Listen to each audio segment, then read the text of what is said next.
Purwanti, NPM 185011. Di dalam video ini merupakan salah satu tugas mata kuliah pendidikan politik. Nah, di video kali ini saya akan membahas tentang pemilu sebagai wahana pendidikan politik. Pertama kali di Indonesia itu dilaksanakan pada tahun 1955. Pada tahun tersebut, pemilunya dilaksanakan secara 2 kali sesuai dengan amanat Undang-Undang Nomor 7 Tahun 1953.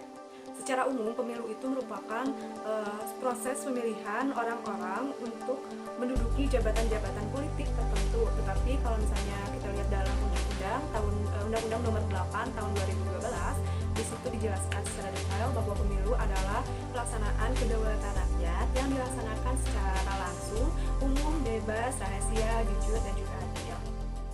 Adam Pajorki tahun 1988 menyebutkan ada 2 hal penting mengapa pemilu menjadi variabel terpenting dalam suatu negara. Nah, yang pertama itu pemilu sebagai transfer kekuasaan politik secara damai. Legitimasi kekuasaan ataupun partai politik itu didapatkan tidak dengan cara kekerasan, melainkan dengan cara meraih mayoritas suara rakyat yang didapatkan saat pemilu secara fair. Nah, yang kedua itu demokrasi, memberikan ruang kebebasan bagi individu. Dalam konteks ini, artinya konflik yang terjadi selama proses pemilu diselesaikan secara lembaga-lembaga demokrasi dan tidak berkelanjutan gitu ya. Pembahasan yang kedua itu tujuan dan juga fungsi dari pemilu. Ada resminya yang pertama itu pembentukan legitimasi kekuasaan dan pemerintah. Pengertian legitimasi adalah penerimaan atau pengakuan masyarakat terhadap hak moral pemimpin untuk pemerintah membuat dan melaksanakan keputusan politik. Nah, dengan adanya legitimasi ini, masyarakat atau rakyat akan mau tunduk secara moral karena telah mempercayai, telah mengamanatkan kepada pemimpin politiknya. Nah, fungsi yang kedua itu ada pembentukan perwakilan politik rakyat. Konsep ini merujuk pada seseorang atau kelompok yang mempunyai kemampuan dan kewajiban berbicara, bertindak, atau memperjuangkan hak politik atas nama suatu kelompok yang lebih besar.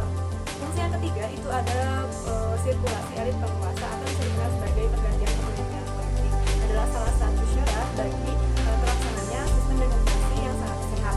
Nah, karena tidak mungkin ada seseorang ataupun seorang pemimpin yang selalu berjaya selamanya, harus ada regenerasi ataupun pergantian untuk masa yang akan datang.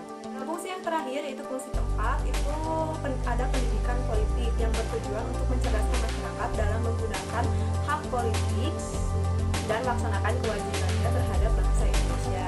Masyarakat yang cerdas otomatis mereka akan secara tidak langsung setelah mereka tahu nih calon kandidat dari partai ini siapa, dengan teknologi saat ini pasti mereka akan mencari tahu terlebih dahulu latar belakang para calon agar mereka tidak salah menggunakan hak pilihnya gitu, hak berpolitiknya tidak salah gitu.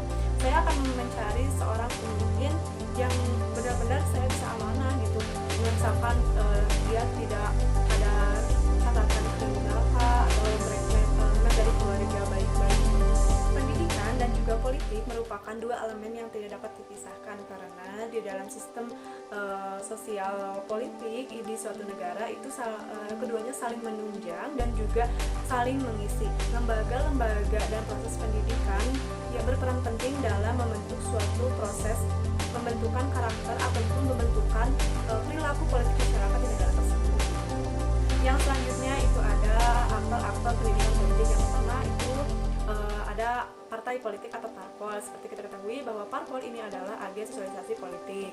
Nah, salah satu fungsi dari parpol menurutnya seperti yang disebutkan dalam pasal 11 Undang-Undang Nomor 2 Tahun 2008 tentang partai politik adalah sarana pendidikan politik bagi anggotanya dan bagi masyarakat luas agar menjadi warga negara Indonesia yang sadar akan hak dan kewajibannya dalam kehidupan bermasyarakat, berbangsa, dan juga bernegara. Yang kedua, yang selanjutnya itu ada pers, di mana seperti kita ketahui bahwa pers ini merupakan peranan penting dan juga yang sangat strategis gitu ya dalam pendidikan politik, karena media sebagai sumber sarana membaca, mempunyai sarana tersendiri untuk memberikan pendidikan dan membentuk pemikiran masyarakat yang memberikan pelajaran politik pada masyarakat. Nah, dengan adanya pers, informasi akan lebih luas gitu, lebih cepat ditangkap oleh masyarakat. Juga mempunyai peranan dalam melaksanakan pemilu dalam hal misalnya ada kecurangan-kecurangan yang dilakukan sejak tahap pendaftaran, pemilihan hingga perhitungan suara seperti itu. Terakhir itu ada lembaga pendidikan. Seperti kita ketahui, dunia pendidikan ini harus berposisi sebagai penyelenggaraan pandangan, wawasan, dan juga nuansa politik. Nah, dalam lembaga pendidikan yang berperan penting di sini adalah guru. Pendidikan politik bagi remaja sangat penting sebagai upaya untuk mengembangkan budaya politik.